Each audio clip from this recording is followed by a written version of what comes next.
Sixth class, today we are going to read our first chapter, Earth as a member of solar system. When you look at clear sky at night, you will observe the shining moon, small big sized stars. Looking at them closely, you will find the moon and some stars moving. Similarly, when astronauts observe the Earth from the space, it appears glowing. अच्छा, हम जब रात को तारों को देखते हैं आसमान में तो वो चमकते हुए हमें दिखाई देते हैं। ऐसे ही जो एस्ट्रोनॉट्स हैं स्पेस में जब जाते हैं तो उनको हमारी जो धरती है वो भी दूर से चमकती हुई दिखाई देती है। अच्छा, स्पेस का संबंध किस से है? आसमान से। स्पेस एक बहुत बड़ी जगह। Space, the word is related to sky. The people who study the space are called astronomers.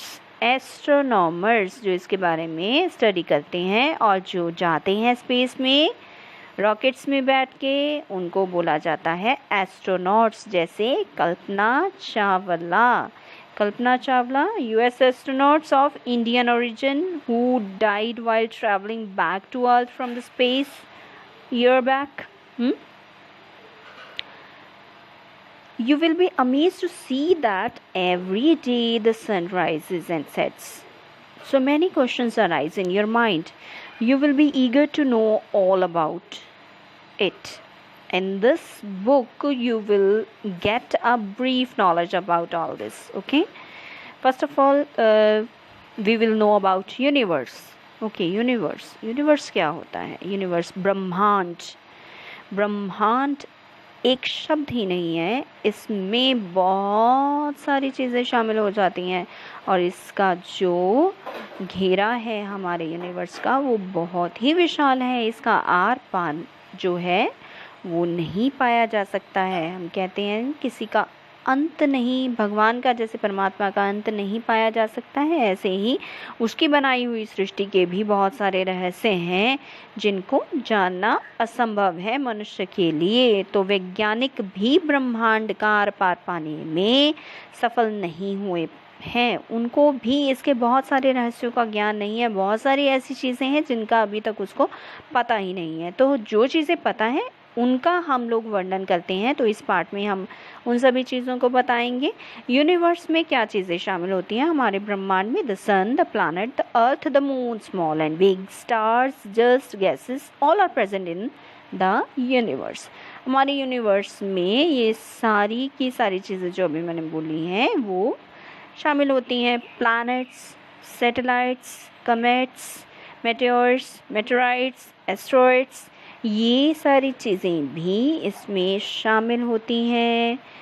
Innumerable small and big size stars, बहुत सारे जिनकी गिनती भी नहीं है वो स्टार्स। मिल्की वे, आकाश गंगाएं, एक नहीं पता नहीं कितनी आकाश गंगाएं हैं। आकाश गंगा वो होती है जिसमें बहुत सारे मिलियन बिलियन अरबों खरबों सितारे शामिल होते हैं। तो हमारी जो गैलेक्सी है उसका नाम है आकाश गंगा। ठीक है, अब ये जो होते हैं ये ऐसे सितारे जो हैं, सितारे हमें चमकते हुए दिखाई देते हैं ना, हमारे दिमाग में ये ख्याल आता है कि क्या ये इनकी अपनी चमक है, क्या अपनी चमक से चमक रहे हैं? तो यस, सितारे जो हैं उनकी अपनी चमक होती है। ये हमारी धरती से बहुत दूर होते हैं, इसलिए ये हमें बहुत छोटे से दिखाई देते हैं और इनके ऊपर से हवा की, जैसे हवा यहाँ पे चलती है ऐसे ही ऊपर स्पेस में भी, आसमान में भी हमारे हवा चलती है। तो वो हवा जब इनके आगे से गुजरती है तो वो हमें टिमटिमाते से लगते हैं, जो इनकी रोशनी है वो इधर उधर हो जाती है, इसलिए ये हमें चमकते हुए दिखाई देते हैं। आपको पता है हमारा जो सूरज है वो भी एक बहुत बड़ा सितारा है। हमारा सूरज भी एक बहुत बड़ा सितारा है, बट ये इतना ज़्यादा हमें गरम और चमकता हुआ इसकी तरफ तो देखा भी नहीं जा सकता। दिन में ये निकलता है और ये धरती की जो घूमने की स्थिति है, हमारी धरती पूर्व से पश्चिम पूरब में सूरज निकलता है, पश्चिम में सूरज अस्त होता है, पश्चिम से पूरब की तरफ घूमती है ये, पूरब से पश्चिम की तरफ नहीं, पश्चिम से पूरब की तरफ घूमती है ये। The sun is nearest to earth, that's why it appears as the biggest. इसी कारण ये बहुत बड़ा हमें दिखाई देता है और ये हमें बहुत ज़्यादा रोशनी देता है।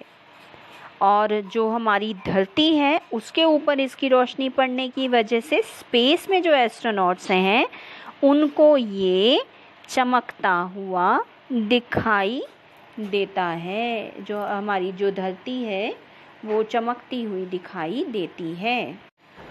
जब हम रात को देखते हैं, आसमान जब साफ हो, सितारे निकले हुए हों, तो हमें कई बार सितारों की कुछ आकृतियाँ भी दिखाई देती हैं बनी हुई। कई बार हमें जानवर से लगते हैं, कई मनुष्य से दिखाई देते हैं।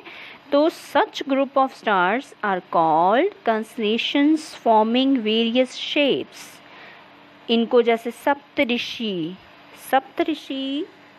जो है सितारे, 7 सितारे इसमें जुड़े होते हैं। तो ये जो है कुछ ह्यूमन अपने पशुओं की आकृतियाँ, कुछ ह्यूमन बीइंग्स की आकृतियाँ बनी हुई होती हैं सितारों की।